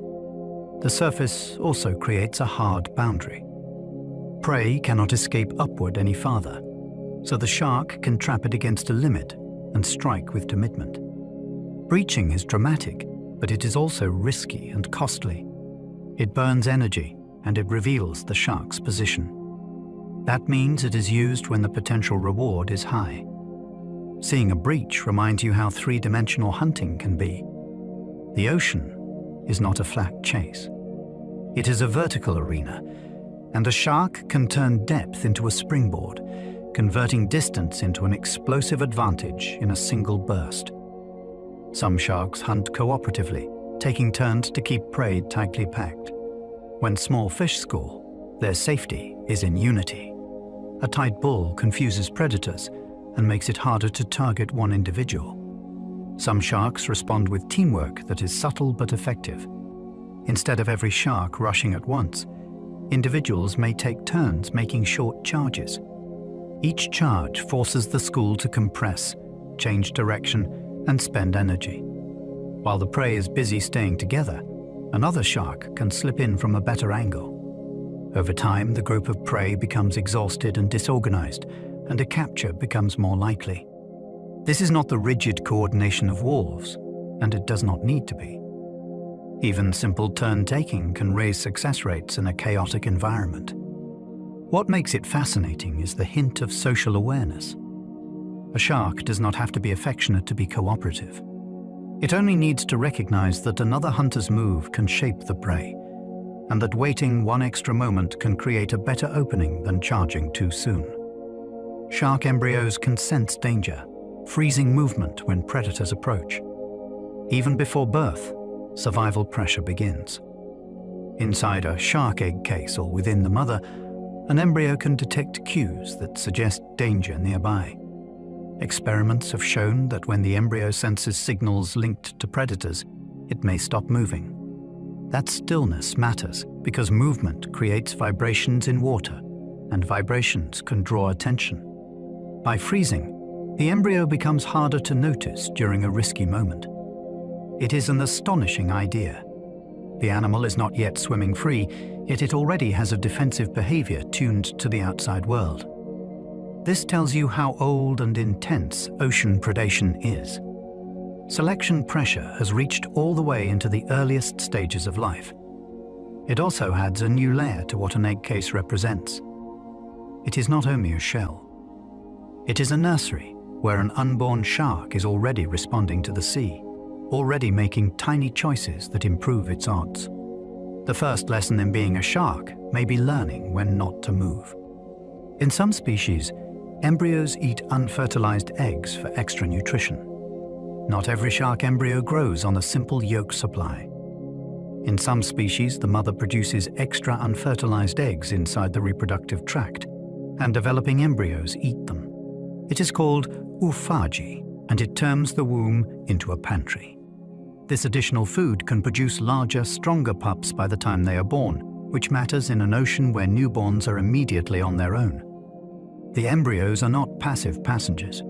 They actively feed, turning available resources into muscle and length before they ever see open water. This strategy also reflects a trade-off. Producing fewer, better provisioned young can be safer than producing many tiny ones in a dangerous habitat. When you hear about sharks, you often hear about their teeth and hunting. This is another form of hunting, happening in a hidden place, long before the first swim. It is an investment in strength before the starting gun, and it shows how inventive shark reproduction can be. In rare cases, shark embryos can even eat smaller siblings in womb. Some shark pregnancies include a competition that sounds like a dark legend, yet it is real in a few species. When multiple embryos develop together, the largest may consume smaller siblings inside the reproductive tract. This is sometimes called embryonic cannibalism, and it results in very few pups being born, but those pups can be exceptionally robust. In a harsh environment, size at birth can matter. A larger pup may swim faster, handle tougher prey sooner, and avoid more threats in the first vulnerable weeks of life. The process also reveals how high the stakes are. Sharks do not provide long parental care after birth, so the survival package must be built in. This strategy is extreme, but it is also efficient from an evolutionary perspective. Resources are concentrated into one or a few winners rather than spread thinly across many fragile offspring. It is not a story of cruelty. It is a story of pressure. The ocean can demand strength immediately, and in rare shark lineages, that demand shapes life before birth into a fierce competition. Some sharks can reproduce without males through a process called parthenogenesis. In a few documented cases, female sharks in captivity have produced offspring without mating with a male. This is called parthenogenesis, and it is a form of asexual reproduction where an egg develops into an embryo on its own. It does not mean sharks prefer this route. It appears to be a backup option that can occur when mates are absent. The offspring are not clones in a simple sense, and the genetics can be complicated, but the key point is startling. A shark can sometimes keep a lineage going even in isolation. That possibility matters for how we think about biology and survival, and it raises careful questions about population resilience and genetic diversity. Scientists study these cases to understand how common it might be in the wild and what it means for long-term health. It is also a powerful reminder that sharks can still surprise us. Even in well-studied aquariums, they can reveal reproductive paths that most people never imagine. Sharks have claspers, which are mating organs found only in males. If you look closely at a male shark, you can see paired structures near the pelvic fins called claspers. They are used during mating to transfer sperm, and they are one of the clearest external differences between male and female sharks. The details of mating vary widely by species, but it often involves careful positioning and strong contact in moving water. That is part of why shark courtship can leave marks. Females of some species have thicker skin in certain areas, which may help reduce injury during mating. These adaptations tell you that reproduction is not a gentle event in a world of currents and powerful bodies.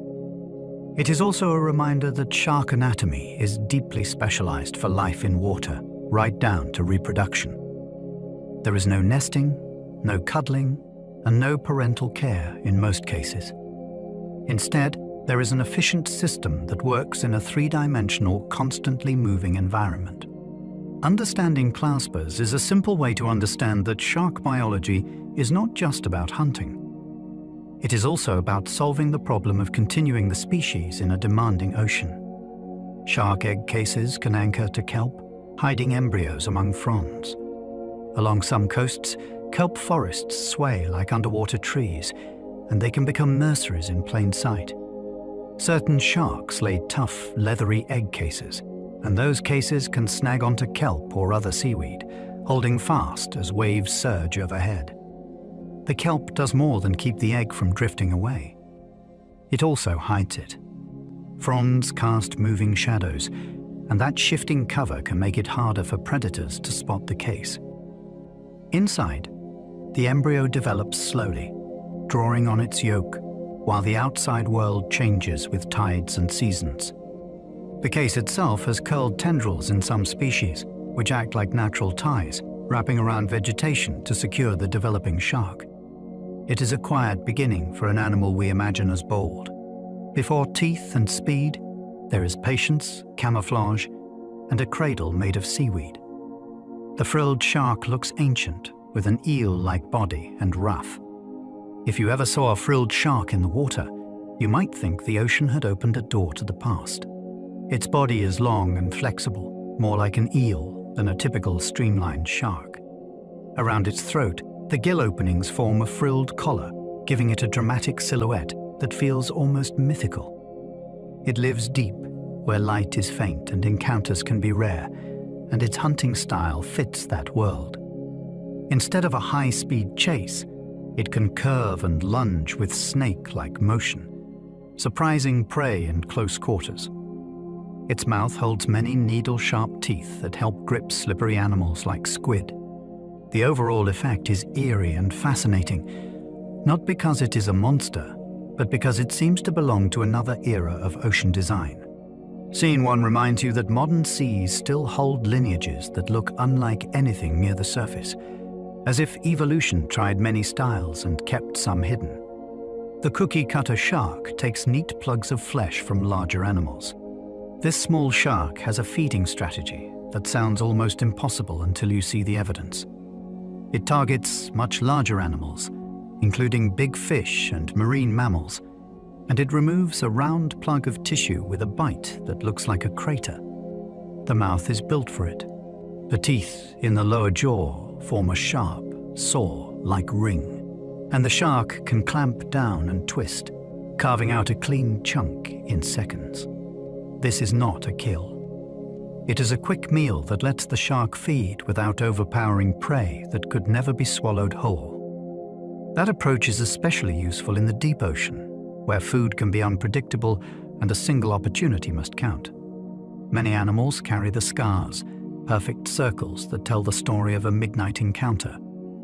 It is a reminder that, in the sea, size does not always decide who gets to eat.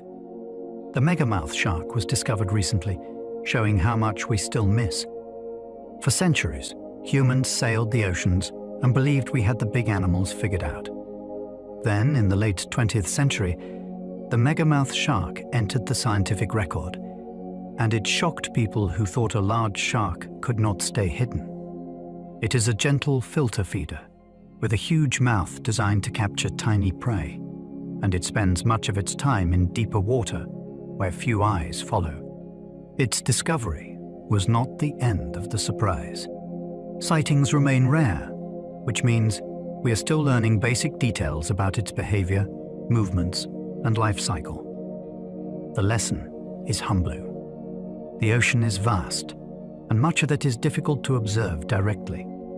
If a sizable shark can remain mostly unseen until modern times, then there may be other surprises waiting in deep water or in places we rarely sample. Sharks are not only ancient, they are still, in some ways, unknown. Some sharks live under Arctic ice, moving through darkness and cold. Under Arctic ice, the sea becomes a world of muted light and long winters. Yet sharks live there, navigating channels beneath frozen ceilings where the surface is sealed for months. Cold water slows many processes, and it can limit the kinds of prey available. so survival depends on efficiency and endurance. These sharks move through dim water where the sun may barely rise, and where ice scours coastlines and reshapes habitats year by year. Finding food can mean taking advantage of seasonal pulses or scavenging when opportunity appears. The environment also demands resilience because temperatures can hover near freezing and the margin for error is small. It is easy to imagine sharks as creatures of warm tropical seas. Arctic sharks challenge that picture completely. They are proof that the shark blueprint is flexible enough to reach the planet's coldest oceans, where ice is not an obstacle so much as part of the landscape they have adapted to inhabit. Sharks can carry parasites, but many also host helpful gut microbes. A shark is not just one organism. It is also a moving habitat for smaller life. Like most wild animals, sharks can carry parasites on the skin or in the gills, and those hitchhikers can take advantage of a strong swimmer that travels far. At the same time, sharks also host communities of microbes inside the gut, and those microbes can be helpful partners. They may assist in breaking down food, processing nutrients, and supporting the immune system, especially when meals are irregular and varied. The details differ by species and diet, and scientists are still mapping which microbes are common and what roles they play. This hidden ecology matters because it can influence health, growth, and resilience. It also changes how we think about sharks. They are not isolated predators moving through empty water. They are ecosystems swimming through ecosystems, carrying small passengers, both harmful and helpful, and revealing that even the fiercest hunter is part of a much larger web of life. Shark skin texture, inspired swimsuit, and surface designs that reduce drag. Shark skin is not smooth like rubber. It is covered in microscopic structures that guide water flow along the body, which can reduce turbulence and help the animal move efficiently. That texture has inspired engineers and designers who want to control drag on human-made surfaces. Researchers have built materials that mimic those tiny ridges, then tested them on objects that move through water, including experimental swimsuits and PAF, specialized coatings. The goal is not to copy a shark for style. The goal is to borrow a solution that evolution refined over immense time. This is biomimicry at its most practical. Instead of fighting physics with brute force, you shape the surface so the fluid behaves differently. It is fascinating because it turns a biological detail into a design principle. When you watch a shark glide with minimal effort, you are seeing more than strong muscles. You are seeing surface engineering that we are still trying to learn from, one tiny pattern at a time. Scientists study shark immunity for clues about infection resistance. Sharks live in seawater filled with microbes, and they often get cuts, scrapes, and bite wounds that could become serious problems. Yet many sharks seem to recover well, and that has made scientists curious about how their immune defenses work. Research explores the molecules sharks use to recognize threats, the ways their immune systems respond, and how those responses may differ from those of mammals. The goal is not to treat sharks as magical. It is to understand what strategies have evolved in animals that have been dealing with ocean pathogens for a very long time. This work can inform broader questions about immunity, inflammation, and healing, and it can point toward ideas worth testing in medicine. It also carries a deeper message. Sharks are often reduced to teeth in popular culture. Studying their immunity reveals them as complex biological systems with defenses, trade-offs, and elegant adaptations that go far beyond hunting. The predator has a protective side, and it is written into its cells. Shark cartilage has no proven cancer cure, despite popular myths. A persistent myth claims that shark cartilage can prevent or cure cancer, often wrapped in the idea that sharks rarely get tumors. The reality is more grounded. Sharks can develop cancers, and cartilage supplements have not been shown to be a reliable cure. The myth gained traction because it sounded hopeful and because shark biology feels exotic, but hope is not the same as evidence. This matters for two reasons. First, it can mislead people who are vulnerable and searching for answers. Second, it can increase demand for shark products, adding pressure to animals that are already threatened in many places. Sharks are fascinating without needing false legends. Their real biology is full of genuine wonders, from deep sea glow to long migrations. Treating them as miracle medicine does not honor that reality. It replaces discovery with wishful thinking. The better story is that sharks are worth protecting because they matter to ocean ecosystems and because the truth about them is already extraordinary.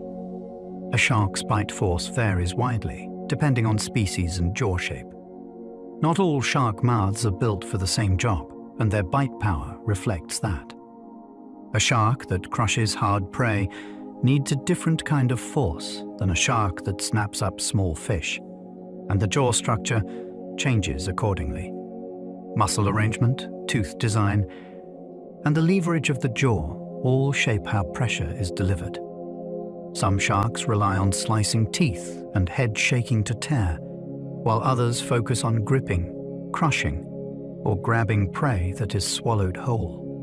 Even within a single species, size and age can change what the jaw can do. This variety is part of why sharks have spread into so many ecological roles. Bite force is not just a number. It is an expression of lifestyle. It tells you what the animal is built to eat and how it survives in its habitat. Thinking about that range also changes the stereotype. Sharks are not one biting machine repeated in different colors.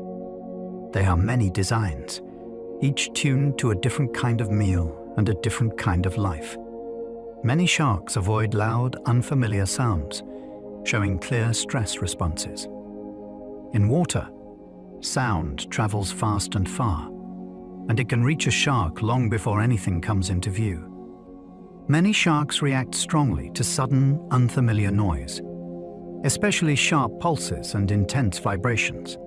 Instead of charging toward it, they may veer away, drop deeper, or speed up, as if trying to leave the area quickly. Researchers have also observed behaviors that suggest stress, such as abrupt changes in swimming pattern and reduced willingness to feed.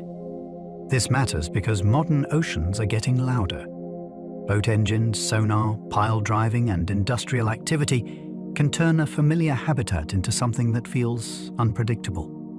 For an animal that relies on steady sensory cues, unpredictable noise can scramble decision-making. Avoidance can push sharks out of good feeding areas or force them into less suitable water. A shark's power does not make it immune to disturbance. Sometimes the ocean becomes too loud to feel safe. Shark pups often use shallow water as a refuge from larger sharks. A newborn shark is not at the top of the food web. In many places, the most serious threat is a bigger shark. Shallow water can offer safety, not because it is comfortable, but because it is awkward for large predators. Sandbars, tight channels, warm flats, and seagrass edges can limit the speed and turning room of bigger bodies. That gives pups a chance to feed and grow with fewer sudden ambushes. These shallow zones are also full of small prey, which helps pups build strength quickly. Danger still exists, and the pups cannot relax. They learn the map of safe routes. They use murky water for cover, and they time their movement with tides. This early life strategy shapes where young sharks live, and it also shows why coastal habitats matter so much. When shallow refuges are damaged or crowded with heavy activity, pups can lose their safest training ground, and their odds drop fast.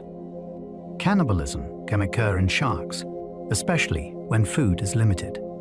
In the ocean, hunger can change the rules. Some sharks will eat smaller sharks, including members of their own species, when other food is scarce. This is not a constant behavior, and it is not a defining trait of all sharks, but it can happen when sizes overlap and opportunity appears. For a larger shark, a smaller shark is a compact package of protein and fat, and it may be easier to catch than a fast, bony fish. For the smaller shark, the lesson is stark. Survival is not only about avoiding seals or bigger fish.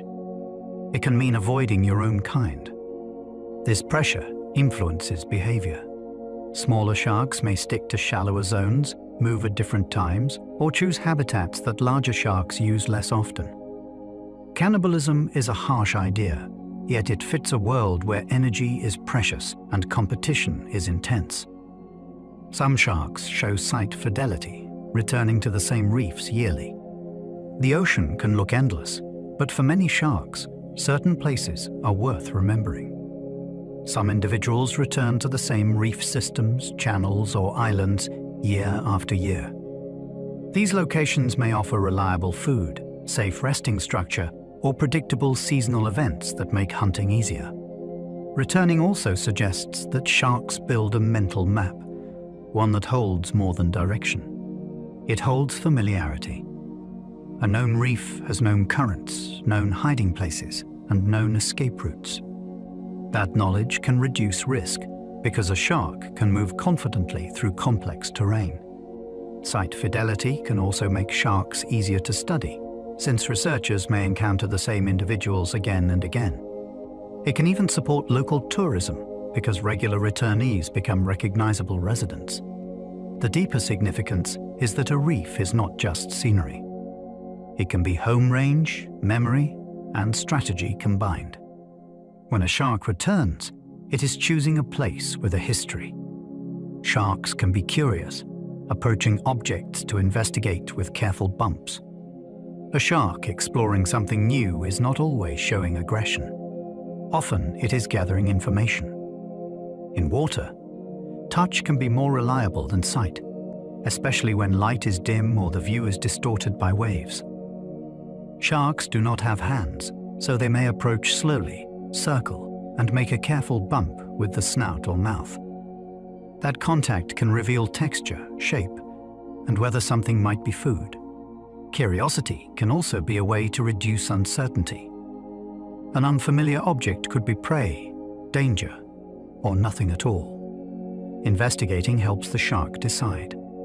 This behavior is one reason people sometimes misread shark encounters.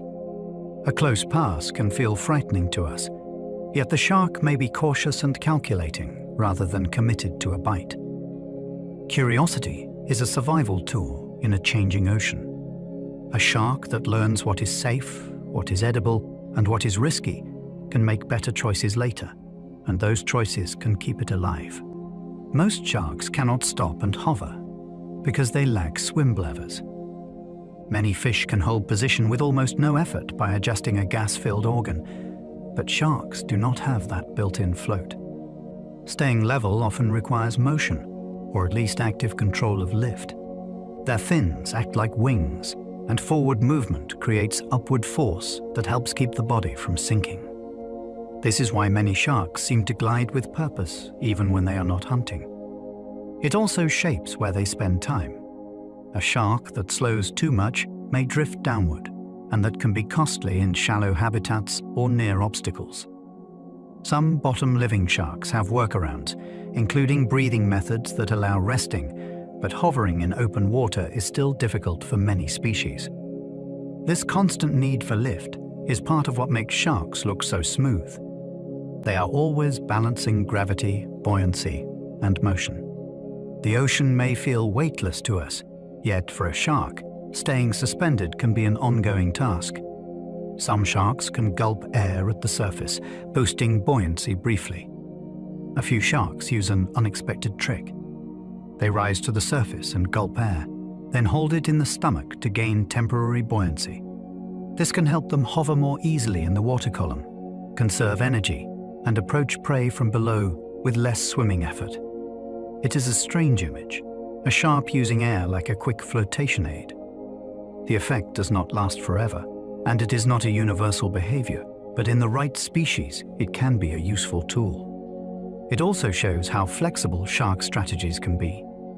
Instead of relying only on fins and oil-rich tissues, these sharks add another option when conditions allow. Surface air is not always safe, and coming up can expose them to danger, so the behavior suggests a clear benefit. A brief buoyancy boost can change how the shark patrols, how it rests between movements, and how it positions itself for an ambush. Even in water, sometimes the best lift comes from a breath of air. Sharks can sense changes in water chemistry, including carbon dioxide levels. Water chemistry is not static. Carbon dioxide rises and falls with respiration, currents, and the mixing of different water masses. Sharks can detect chemical changes, and those cues may help them find productive places or avoid stressful ones. A crowded reef at night can have higher carbon dioxide because many animals are breathing and water exchange is slower. A still lagoon can shift quickly after heavy rain or a tide change. Sensing these differences can guide behavior, such as when to move, where to feed, and when to leave an area that feels physiologically challenging. This ability also matters as the ocean changes. Rising carbon dioxide in the atmosphere influences seawater chemistry, and animals that can detect those shifts may respond by altering habitat use. The story is not only about climate. It is about moment-to-moment living. A shark does not just read shapes and movement. It reads the chemical mood of the sea, and it adjusts to stay effective. Warming seas can shift shark ranges, bringing them to new coasts. Temperature is a boundary in the ocean, and when that boundary moves, animals move with it. As seas warm, some sharks can expand into regions that were once too cold, while others may leave places that become too warm or less productive. This can change when and where people see sharks, and it can also reshape local food webs. A new predator arriving can alter prey behavior, competition, and the balance of reef or coastal communities. Range shifts can be gradual, which makes them easy to miss, or sudden during warm current events that push heat into unexpected areas. Scientists track these changes through surveys, tagging data, and reports from fisheries and divers. The important point is that shark presence is not fixed on a map. It responds to the living conditions of the sea. As oceans warm, coastlines may experience new seasonal visitors, and familiar shark communities may thin out or change timing. It is a reminder that climate is not only weather, it is habitat, and habitat decides who lives where. Sharks help move nutrients by feeding offshore and releasing waste near reefs. A shark is not only a predator, it is also a transport system. Some sharks feed in one area, such as offshore waters rich with schooling fish, then travel back toward reefs or coastal zones where they rest and patrol. When they digest and release waste, they are delivering nutrients from one part of the ocean to another. Those nutrients can fertilize reef communities, supporting microscopic life, algae, and the food chains built on top of them. This movement is easy to overlook because it is invisible, yet it is part of how oceans cycle energy. Nutrient flow is not only driven by currents and upwelling, it is also driven by animals that commute between habitats. Sharks can be especially important because they travel far and sit high in the food web, turning concentrated prey into widely distributed fertilizer.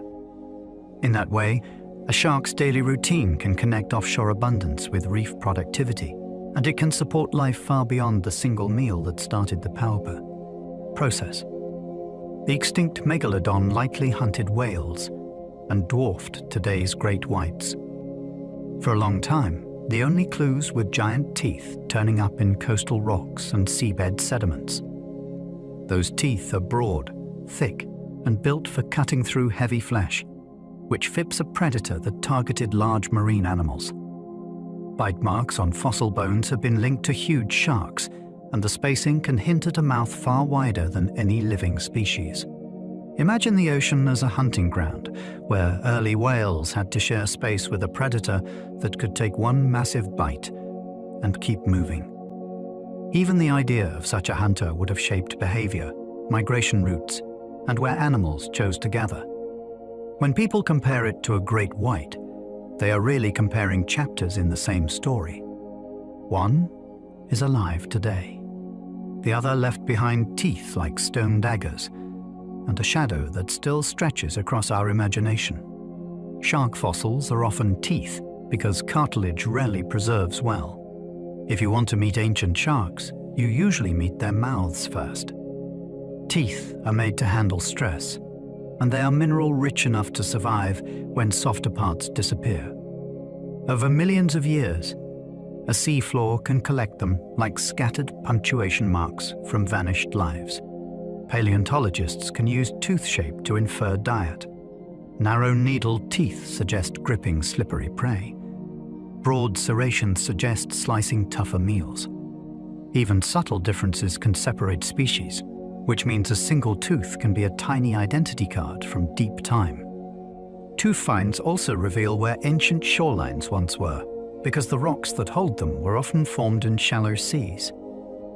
That makes fossil teeth more than curiosities. They are clues about vanished coastlines, climates, and ecosystems. A shark may be long gone, but a tooth can still tell you what it ate, where it lived, and how the ocean once looked. Ancient cultures used shark teeth as tools, blades, and ornaments. Shark teeth are naturally sharp, and they arrive already shaped like small knives. In many coastal societies, they became practical tools long before metal was common. Teeth could be set into wood to make cutting edges for carving, scraping, or preparing food. In some places, they were used in weapons, where the serrations could bite and hold. Teeth also carried meaning. They were worn as ornaments and traded as valued items, partly because they were hard to obtain, and partly because they symbolized the power of the sea. A tooth on a necklace could be a reminder of a dangerous catch, a successful hunt, or a connection to an ocean spirit in local tradition.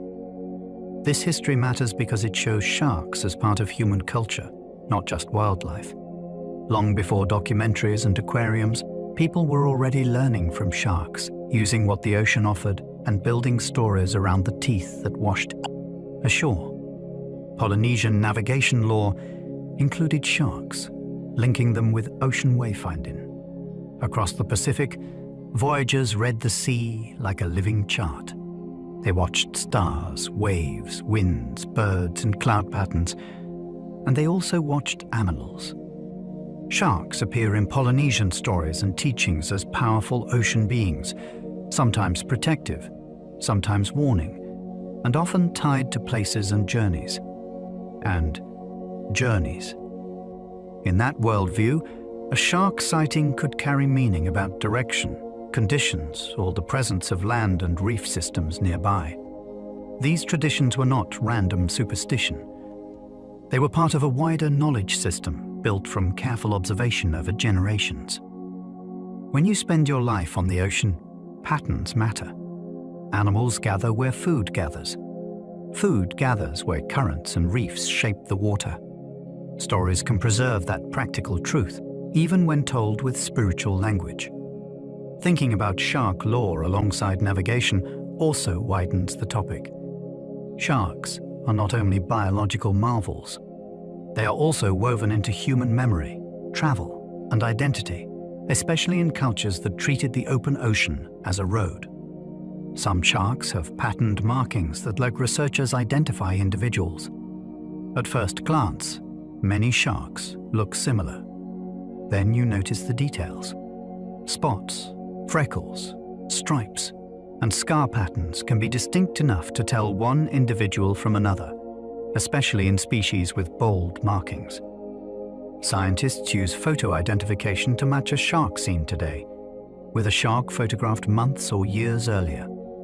That can reveal growth rates, site use, and how long an individual survives in a region. It can also show social patterns, such as repeated associations with particular locations or recurring seasonal visits. What makes this method so appealing is that it is non-invasive. A camera becomes a data tool, and a diver's photo can become part of a long record. The pattern on a shark's skin becomes a name tag written by nature. It also changes how people feel about sharks. When you can recognize one animal across time, it stops being a symbol and starts being a neighbor. Research becomes a story of individuals, not just statistics. Many sharks are most active at dawn and dusk, in crepuscular rhythms. The sea changes fastest at the edges of day. Light levels shift, shadows stretch, and visibility becomes uncertain. Many prey animals time their movements around these transitions, which makes dawn and dusk busy hours underwater. For a shark, that timing can be an advantage. Low light can hide an approach, and changing conditions can disrupt the usual routines of prey. Some fish leave shelter to feed. Others move between deeper and shallower water as the sun rises or falls. A shark that patrols during these windows can meet more targets with less effort. Crepuscular activity is not just about darkness. It is about overlap. It is the moment when day and night communities brush against each other. That overlap can concentrate opportunity.